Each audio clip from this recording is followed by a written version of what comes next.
Hello, everybody, especially students that went for my Make 2500 section. I hope you guys are doing well with all the chaos that's been going, and you're staying, healthy and safe. So this is going to be our second, basically, week of doing lectures through videos, and I'm going to make this video and probably a couple of more videos, and that should be good enough, I believe, for this week. I might add another video later on as I deem necessary. But anyways, you'll get an email from me soon regarding the schedule for this week. So I thought before we are done with this chapter 6, remember I showed you a few examples. You had a few videos on that last week. I thought it's a good idea to talk about what we call wide flange beams. So I want to talk about wide flange beams. These are called W shape. W stands for wide. So, and then how do we select a wide flange beam? Now remember that these wide flange beams are all made of a structural steel A36. Remember the yield is what? The yield is 36 KSI, right? Remember that? 36 KSI. Just remind you. And the table for these beams is in the appendix B of your book or your ebook, e-text. Anyways, the property I want to talk about, and the way mostly civil engineers or mechanical engineers select the beam, is based on a property known as section modulus. Section modulus denoted by S. And S basically is the ratio of I over C. By the way, I have the I beam or the wide flange beam shown. So the flange is rather wide. Okay, so how does this equation come into our flexure formula? So remember, sigma is equal to what? MC over I, right?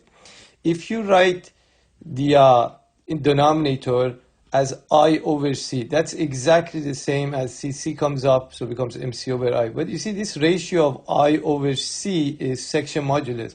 So you can replace it by section modulus here. So in other words, we get sigma equal M over S. By the way, units or dimension of section modulus is length to power 3. So like inches to power 3 as shown here, or millimeters to power 3, or even meters to power 3. Those are typical units. Okay, so how is this section modulus used? Okay, section modulus then can be calculated by rearranging this equation, M divided by sigma basically. So switch the position between S and sigma. So section modulus is equal to maximum moment divided by sigma max. Maximum moment comes from the loading. You may have to draw a moment diagram, or just by inspection you figure out where the maximum moment is.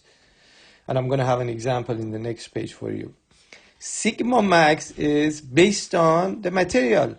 So for example, we know that these wide flange beams are made of what? Made of steel. So there is some allowable stress. So usually you can't go beyond 36 KSI. But I'm going to actually put a factor of safety in the example that I'm going to show you in the next page. Anyways, before we go to the next page, guys, let's take a look at a typical wide flange beam and the numbers that comes here.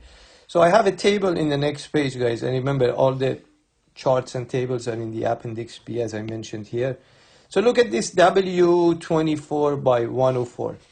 So the first number indicates, so W means wide flange. The first number indicates the approximate depth of this beam. So the depth of this beam is 24 inches.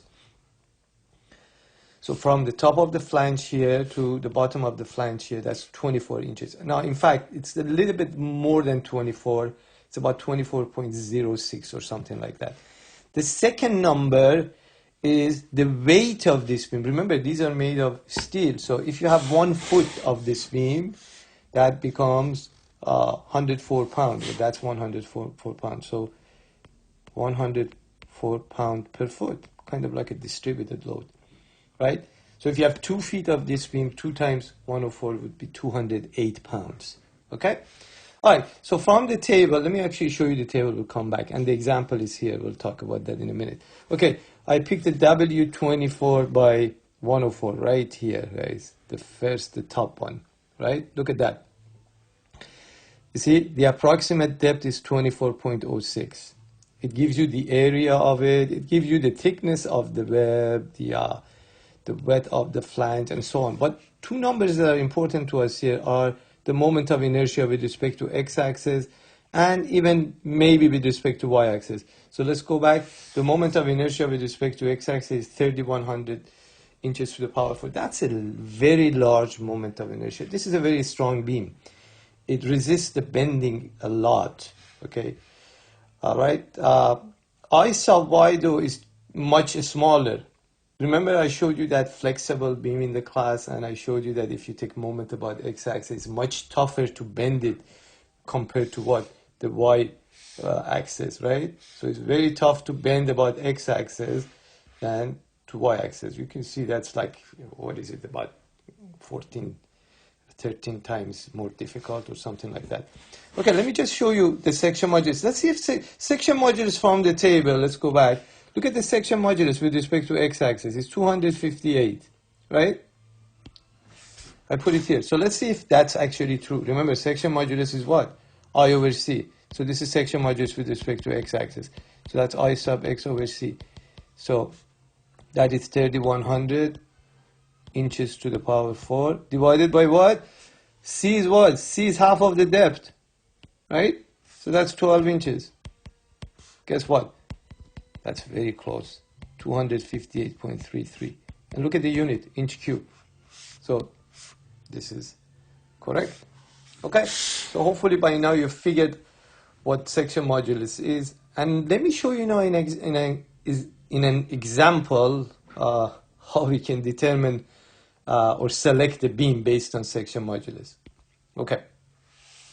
So I designed the loading here so that I can actually use this table here, guys. So let me actually erase this stuff here.